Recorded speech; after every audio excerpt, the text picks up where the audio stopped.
నమస్తే, welcome to 99 TV. నేను తప్పించుకు తిరుగుతున్నాను దొంగ అని పిలవమాకండి. I have valid reasons for my stay in United Kingdom అని విజయ్ మాల్యా చెప్పుకొచ్చారు.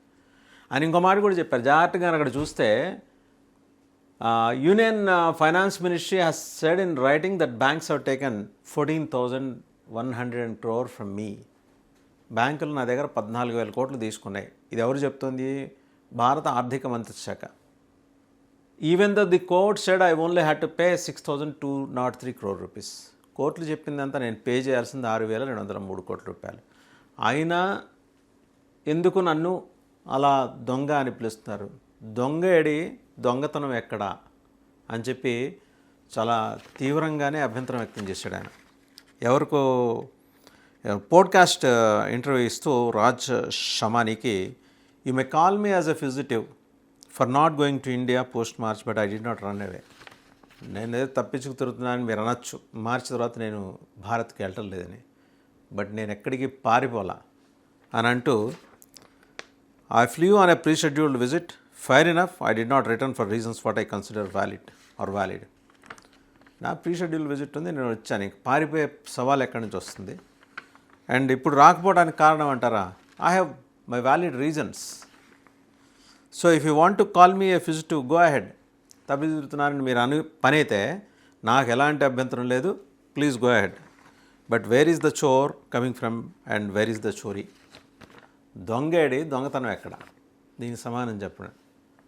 అంటే విజయ్ మాల్యా చేసినట్టుగా చెప్తున్న నేరానికి చట్టంలో ఉన్న లొసుకుల కారణంగా ఆయన తప్పించుకుంటూ తిరుగుతూ ఉండుండొచ్చు కాక. బట్ ఏంటి అసలు విజయ్ మాల్యా? బహుశా ప్రపంచం మొత్తం మీద ఇంతకు మించిన విలాస పురుషుడు మరొకళ్ళు ఉండలేము. 25-30 ఏళ్ల వయసులోనే ఒక పెద్ద మద్యం కంపెనీకి ఓనర్ అయ్యాడు.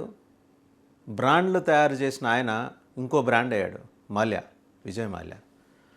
ఆయనకుండే ఫాలోయింగ్ కూడా ఎట్ ద ఏజ్ ఆఫ్ 70 డిఫరెంట్గా ఉంటుంది విజయ్ మాల్యా. ఒక నెగిటివ్ షేడ్ క్యారెక్టర్కి ఇంత ఫాలోయింగ్ ఏంటనేది ప్రపంచం మొత్తం ఆశ్చర్యంగా చూస్తుంది. ఆయన గురించి కొంత మాట్లాడుకోవాలి మనం. ఈ former RCB royal challenge Bengaluru owner ఆయన ఒకప్పుడు. ఇవాళ ఆయన ఆడియన్స్ గ్యాలరీలో వచ్చి కూర్చుండొచ్చు కాక. కింగ్ఫిషర్ ఆయన బ్రాండ్ అండ్ ఆయన క్యాలెండర్స్, గొప్ప గొప్ప అందగత్తెలతోటి ఆయన ఏటా విడుదల చేసే క్యాలెండర్స్ కోసం జనం వెర్రెత్తిపోయేవాళ్ళు. ఏ రకంగా చూసినా అతను సెలబ్రిటీలకు మించిన సెలబ్రిటీ, వివాదాలకు మించి వివాదాలు సృష్టించగల నేర్పరితనం ఉన్న దక్షుడు. సరే, ఆయన legal issues Kingfisher airline collapse అయిన తర్వాత ఒక్కసారిగా మొత్తం వివాదాలు చుట్టుముట్టాయి, సమస్యలు చుట్టుముట్టాయి. ఆయన ఫ్యూజిటివ్ అనే ఒక లేబుల్ వేసుకుని తిరగాల్సి వస్తుంది. అయినప్పటికీ నేను ఇన్నోసెంట్ని, నేను మళ్ళీ భారత్ తిరిగి వచ్చేస్తా, ఫెయిర్ ట్రయల్ జరిగితే, నిజాయితీగా విచారణ జరిగితే అనే మాట అంటున్నాడు. ఆయన ఒకప్పుడు ఆయన నెట్వర్త్ కనుక చూస్తే బిత్తరపోతారు. యునైటెడ్ బ్రూవరీస్ గ్రూప్ చైర్మన్గా ఆయన బాధ్యతలు తీసుకునేప్పటికి 28 ఏళ్ళు. తర్వాత వేరియస్ సెక్టర్స్కి ఆయన దూసుకెళ్ళాడు. ఏవియేషన్లోకి వచ్చాడు, సివిల్ ఏవియేషన్లోకి వచ్చాడు, beverages, real estate. King of good times అనేది ఒక పేరుంది. సక్సెస్ఫుల్ బిజినెస్ మెన్ ఆయన విజయ్ మాల్యా. ఎందుకు ఇలా తప్పించుకు తిరుగువాడు ధన్యుడు సుమతని తన భుజాలు తానే చరుచుకుంటూ వెళ్తున్నాడని అడిగితే చాలా మాట్లాడుకోవాల్సి వస్తుంది. ఫోర్బ్స్ నివేదిక ప్రకారం ఆయన ఎస్టిమేటెడ్ నెట్వర్త్ వచ్చి $750 million 2013లో, $750 million. అలాగే లేటెస్ట్ నెట్వర్త్ రిపోర్ట్ అంటే 2022 జూలైకి కనుక మనం తీస్తే it was estimated around $1.2 billion according to the independent UK సంస్థ చేసింది. ఆయన ఎసెట్స్ చూద్దాం ఒకసారి. న్యూయార్క్లో ట్రంప్ ప్లాజాలో ఒక పెంట్ హౌస్, అది కొన్నది కూడా ఆయన $2.4 million కొన్నాడు 2010లో.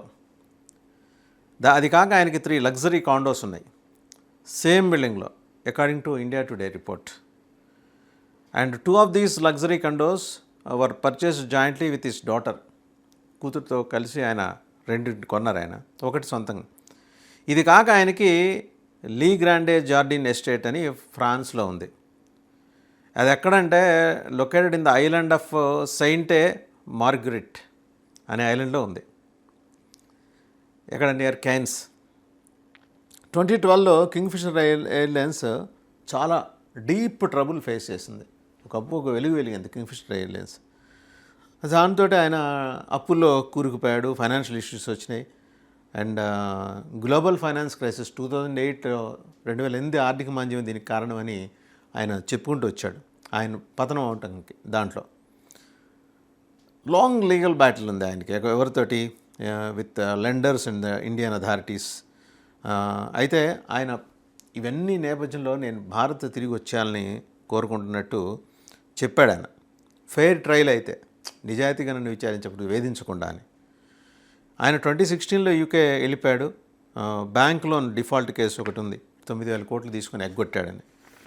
నెక్స్ట్ ఇయర్ వచ్చేప్పటికి సుప్రీంకోర్టు ఆయన్ని గిల్టీ అంటే దోషిగా in a case link to the now defect Kingfisher airlines అది మునిగిపోయిన కేసులో అది ఆ పేరు పెట్టి తీసుకున్న లోన్స్ కేసులో ఆయన దోషి అని తేల్చింది.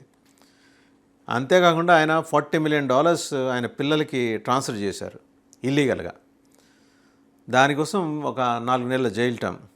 ఇది కాక $2,000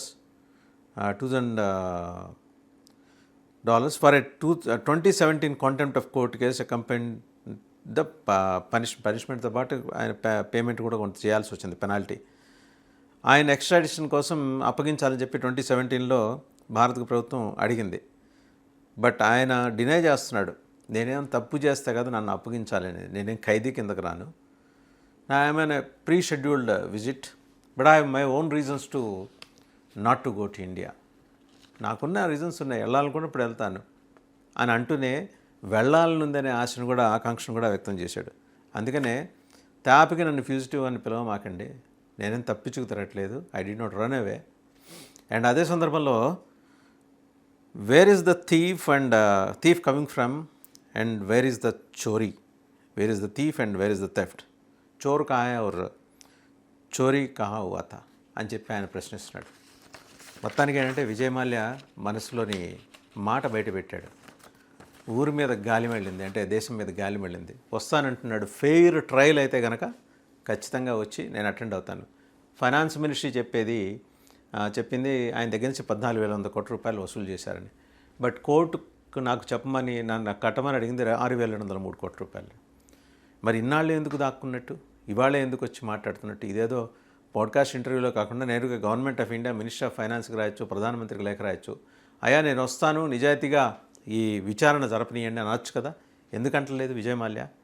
so something fishy as like his Kingfisher Airlines. మామూలు రాజభోగం కాదు, ఇలాంటి వాడు రాజభోగం అనిపిస్తుంది. ఇలాంటి వాడిని మనం మన జీవితకాలంలో చూస్తామని చాలామంది అనుకునేవాళ్ళు. బ్రహ్మాండంగా చూస్తారు, కొన్ని రోజుల్లో ఇండియా వచ్చేస్తాడు, 2 చేతుల్లో 2 బీర్ మగ్స్ పట్టుకొని మళ్ళీ పోజ్ ఇస్తాడు, కావాల్సినన్ని గ్లామర్ ఇమేజెస్ కూడా షేర్ చేస్తాడు. రెడీగా ఉండండి.